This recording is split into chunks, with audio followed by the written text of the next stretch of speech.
आज इस वीडियो में हम टॉपिक कवर करेंगे एंगल ऑफ कांटेक्ट। तो देखिए, the liquid surface is usually curve when it is contact with solid. The particular shape that it takes depend on the relative strength of cohesive and adhesive forces. जब भी कहते कोई liquid surface solid surface के contact में आता है तो वो कौन सी शेप लेता है, कहते हैं इट यूजुअली शेप कर्व्ड। तो उसकी कर्व शेप हो जाती है। क्यों होती है, कहते हैं this is due to the relative strength of cohesive and adhesive forces. Cohesive forces क्या थी, जो सेम मॉलिक्यूल्स में होती है, एडहेसिव फोर्सेस जो डिफरेंट मॉलिक्यूल्स में होती है। यहां पे सेम मॉलिक्यूल्स का मतलब होगा लिक्विड लिक्विड में, और एडहेसिव में डिफरेंट मॉलिक्यूल का मतलब होगा सॉलिड के मॉलिक्यूल्स एंड लिक्विड के मॉलिक्यूल्स। तो इनकी स्ट्रेंथ पे डिपेंड करता है। तो देखो, अगर कहते हैं एडहेसिव फोर्स ज्यादा है कोहेसिव फोर्स से, मतलब सॉलिड एंड लिक्विड के बीच की फोर्स लिक्विड लिक्विड के बीच की फोर्स से क्या है, ज्यादा। कोहेसिव मतलब सेम, लिक्विड लिक्विड। एडहेसिव मतलब अलग अलग, मतलब एक सॉलिड का मॉलिक्यूल और एक इसका लिक्विड का। अगर ये सिनेरियो हुआ कि एडहेसिव फोर्स ज्यादा है कोहेसिव से, तो उस केस में लिक्विड सॉलिड सरफेस को वेट करेगी बच्चों, गीला कर देगी। क्योंकि जो लिक्विड है वो किसके साथ फोर्स में आ जाएगा, सॉलिड के साथ। ज्यादा से ज्यादा वो किसके साथ स्प्रेड हो जाएगा, सॉलिड के साथ, जिससे वो क्या कर देगा, सॉलिड सरफेस को वेट कर देगा। और इस केस में मेनिस्कस जो होगा, कहते हैं वो कनकेव मेनिस्कस होगा, जैसे कि यहां पे दिख रहा है। जब भी आपका लिक्विड ऐसा होगा जिसकी कोहेसिव फोर्स एडहेसिव फोर्स से कम होगी, उस केस में जो मेनिस्कस बनेगा, इसे बोलते हैं मेनिस्कस, वो किस शेप का होगा, वो कनकेव मेनिस्कस होगा। ये कनकेव है ना, देखो स्नेक का मुंह ऊपर की तरफ ओपन है, तो जिस तरफ मुंह ओपन होता है वो कौन सा मेनिस्कस होता है, कनकेव। क्लियर। उसके बाद सेकंड है बच्चों, कहते हैं कि अगर एडहेसिव फोर्स कम है, कोहेसिव फोर्स क्या है, ज्यादा। तो अब क्या होएगा, लिक्विड लिक्विड में फोर्स ज्यादा है, लिक्विड सॉलिड में फोर्स क्या है, कम। उस केस में लिक्विड कहते हैं सॉलिड सरफेस को वेट नहीं कर पाएगा, क्योंकि वो सॉलिड के साथ जो उसकी जो फोर्स ऑफ अट्रैक्शन होगी वो कम होगी, जिससे वो सॉलिड से दूर जाएगा और आपस में ही रहेगा। उस केस में मेनिस्कस कुछ इस तरह का बनेगा बच्चों, कि लिक्विड जो है वो सॉलिड से दूर जाके इकट्ठा ऊपर ऊपर की तरफ इकट्ठा हो रहा है। और इस केस में जो मेनिस्कस बनेगा वो कैसा बनेगा, कॉन्वेक्स, क्योंकि जो स्नेक का मुंह है वो किस तरफ है, नीचे की तरफ। तो ऊपर कौन सा मेनिस्कस, कॉन्वेक्स। फिर थर्ड है बच्चों कि अगर adhesive and cohesive forces equal हुई, तो उस केस में लिक्विड सरफेस क्या होगी, प्लेन होगी, लाइक दिस। तो ये तो जनरल इंट्रोडक्शन थी। अब बारी है एंगल ऑफ कांटेक्ट की, जो मेन टॉपिक है अपना। तो angle of contact is defined as angle between tangent to the liquid surface at the point of contact and the solid surface inside the liquid. तो जो एंगल ऑफ कांटेक्ट है basically वो क्या है, देखो यहां पे डेफिनेशन को समझना। It is the angle between tangent to the liquid surface at the point of contact. ये रहा कांटेक्ट का पॉइंट, लिक्विड सरफेस के टेंजेंट ये बनी। एंगल तो दो लाइंस के बीच में होता है, एक टेंजेंट और दूसरा क्या बोला उसने, solid surface inside the liquid. Solid surface ये रही, दिस इज सॉलिड सरफेस जो लिक्विड के क्या है, inside. This angle is called angle of contact. Similarly इस लिक्विड में देखें अगर, तो यहां पे tangent to the liquid surface ऐसे बनेगा, क्योंकि अब लिक्विड का मेनिस्कस इस तरह, और सॉलिड सरफेस जो लिक्विड के अंदर है वो ये हुई। तो ये रहा आपका इस केस में एंगल ऑफ कांटेक्ट। और अगर यहां पे देखें, इस केस में टेंजेंट टू द सरफेस ऐसे होगी बिल्कुल, और सॉलिड सरफेस नीचे की तरफ, ये रहा एंगल ऑफ कांटेक्ट।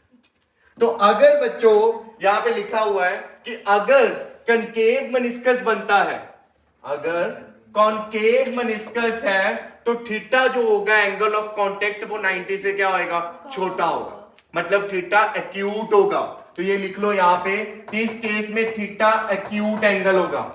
वहीं अगर बात करें हम, अगर मेनिस्कस कन्वेक्स है, तो कन्वेक्स के केस में थीटा जो होगा वो ऑब्ट्यूज होगा। और लास्ट प्लेन सरफेस की बात करें, तो प्लेन के केस में थीटा कितना होगा, 90 डिग्री, मतलब राइट एंगल। तो कई बार ऐसे ही क्वेश्चन आ जाता है। अब इसको देखो क्वेश्चन में कैसे पूछा जा सकता है कि if the liquid wet the surface then angle of contact कैसा होगा। तो वेट सरफेस तब होती है जब मेनिस्कस कैसा होगा, कनकेव। कनकेव के केस में थीटा क्या होगा, एक्यूट। तो ऐसे क्वेश्चन पूछा जा सकता है। Now here are some examples जो आपको ऐसा याद करनी होगी, जैसे कि कहते हैं वाटर एंड ग्लास का एंगल ऑफ कांटेक्ट 8 डिग्री होता है।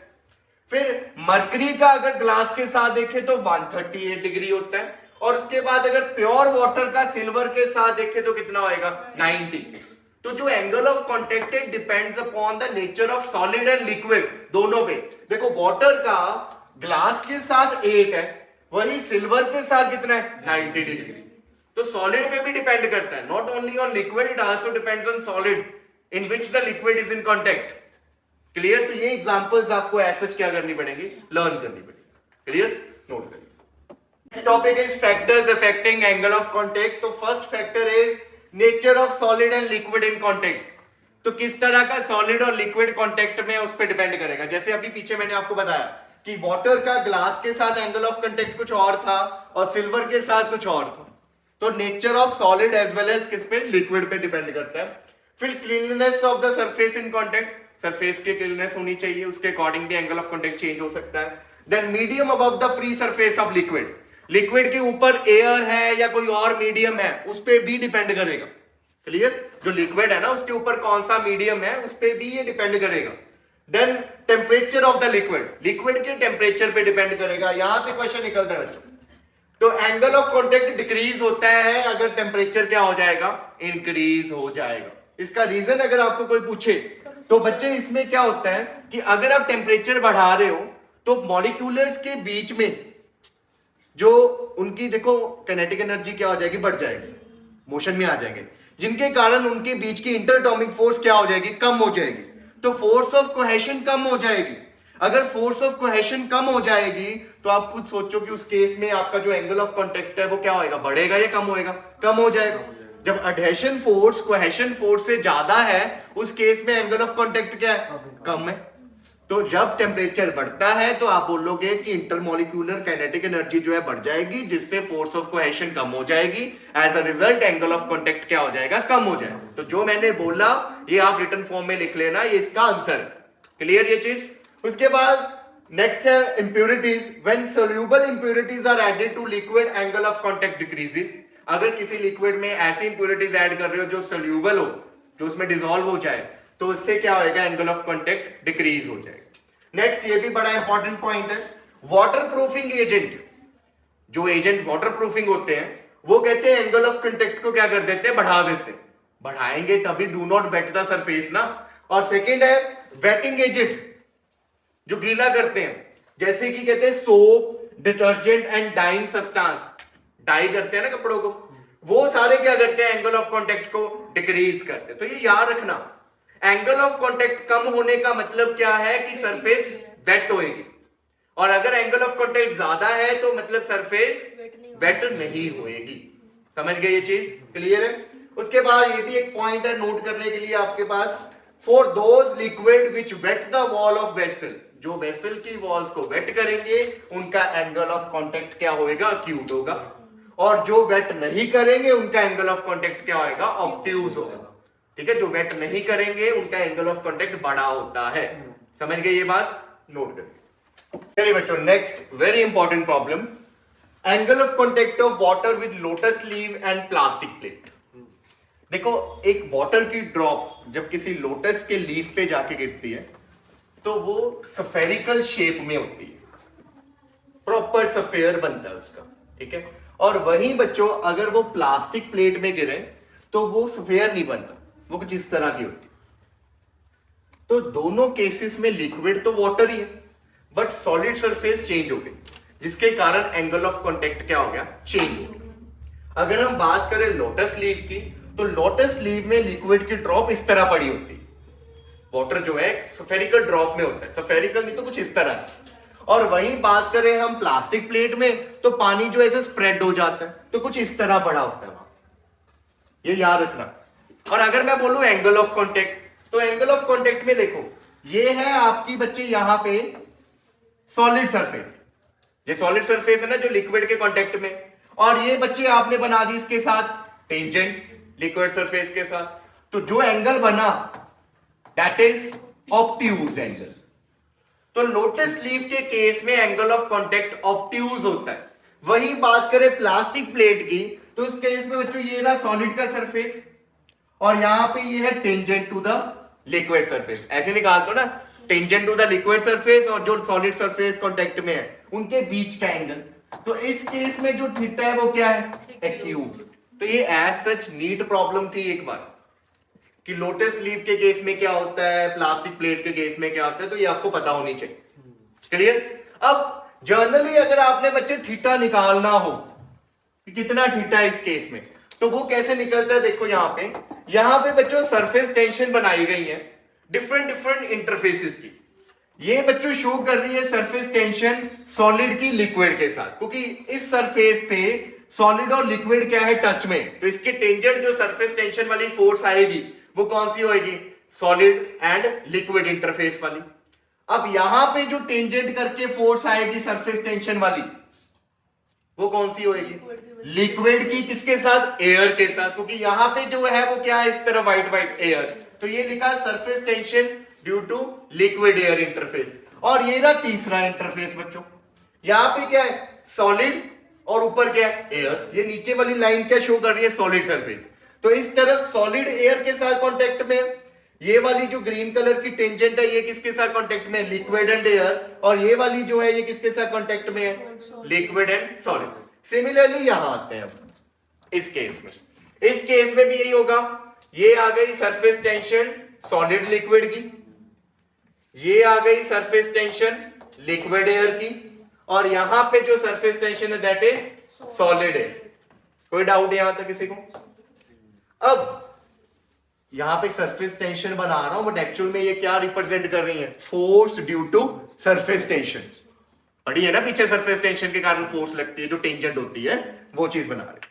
अब ये मेनिस्कस ऐसे पड़ा है, ना ये नीचे जा रहा है ना ये ऊपर जा रहा है, ना ये इधर जा रहा है ना ये इधर जा रहा है, इसका मतलब ये किस में पड़ा है, इक्विलिब्रियम में। If it is in equilibrium then ऊपर वाली फोर्स इक्वल टू नीचे वाली, लेफ्ट वाली इक्वल टू राइट वाली, यही होना चाहिए।